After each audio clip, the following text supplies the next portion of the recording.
Everyone says Romans shared this. The evidence tells a much stranger story. Ask what Romans used before toilet paper, and the internet gives one confident answer. A sea sponge tied to a wooden stick, rinsed in water or vinegar, then shared by everyone in a public latrine. It is memorable, disgusting, and perfectly designed to travel online. The trouble is that history rarely leaves us a neat instruction label. Roman writers mention a sponge on a stick. Archaeologists find water channels beside communal seats. But neither fact proves that every visitor used the same object on their body. To understand the evidence, we first have to enter the Roman toilet itself. There are no doors, and apparently I'm the only person finding that strange. In some cities, public latrines were substantial buildings. A stone or wooden bench ran along the wall, pierced by a row of openings. A drain below carried waste away, while a shallow channel of flowing water could run in front of the seats. Archaeologists have uncovered examples at Ostia, Ephesus, Housesteads and elsewhere, but they were not one standardised imperial bathroom copied everywhere. Some were grand, others were cramped. Partitions are rarely preserved, and many reconstructions show users sitting side by side. That may have happened, yet claims that every latrine was a cheerful social club go beyond what the rooms alone can prove. What is certain is that Roman ideas of privacy differed from ours.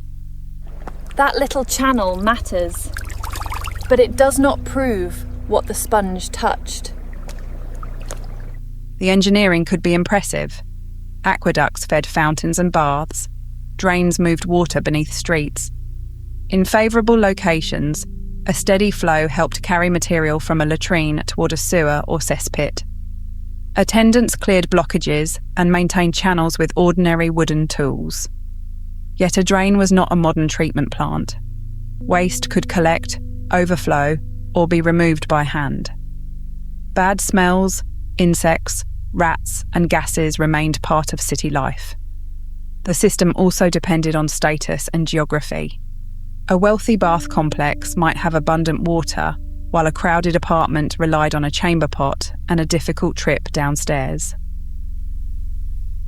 Public marble gets the attention. Most people's bathroom was far less impressive.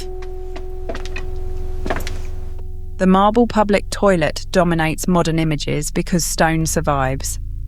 Everyday arrangements were more varied. Families used chamber pots made from pottery, bronze, or other containers.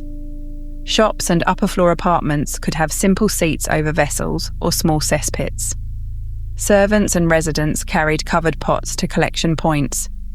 Urine had commercial value in fulling, the cleaning and processing of cloth, while other waste could be moved beyond the neighbourhood. None of this produced one universal routine. A soldier on a frontier fort, a merchant in Ostia, an enslaved worker in Rome, and a rural family might have reached for different water, cloth, plant material, pottery fragments, or nothing preserved by archaeology. Here's the problem.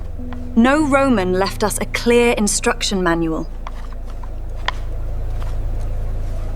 Now return to the object that made the story famous. Ancient texts refer to a sponge fixed to a stick, often called a xylospongium or tessorium. One interpretation treats it as a personal cleaning tool. The shallow channel in front of some seats could have supplied rinsing water. Popular histories then add the most shocking detail: a communal sponge reused by strangers. But the surviving texts do not clearly describe that complete routine, and the organic tool itself almost never survives. Some scholars therefore argue that the long-handled sponge worked more like a toilet brush, used to scrub the bench or drain. The same physical evidence can support more than one reconstruction. Maybe this cleaned the room, not the people. That makes much more sense.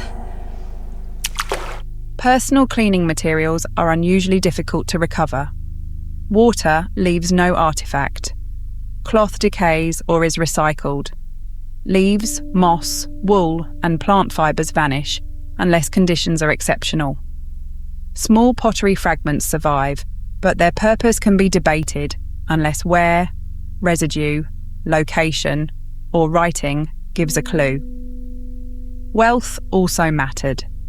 Soft cloth and plentiful water were easier to obtain in some households than others. This is why the most responsible answer sounds less dramatic. Romans probably used several methods across centuries and across an empire stretching from Britain to North Africa and the Middle East. The shared sponge may have existed in some places, but it cannot safely represent everyone. Beautiful engineering, yes. Clean by modern standards? The Parasites disagree.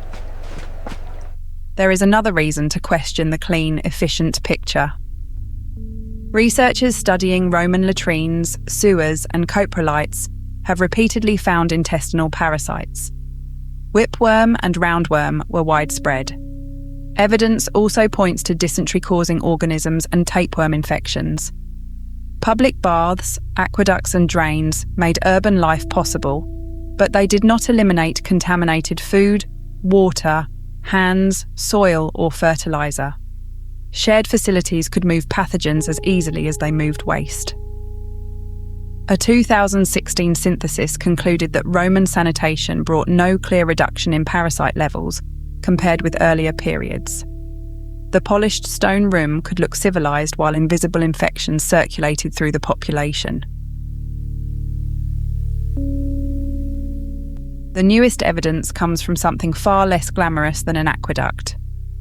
In 2026, researchers tested mineralized deposits still clinging to Roman chamber pots from the lower Danube. They reported evidence for tapeworm, entamoeba, histolytica, and cryptosporidium, including what they described as the earliest reliable Mediterranean evidence for that parasite. These microscopic traces do not identify one person's wiping method.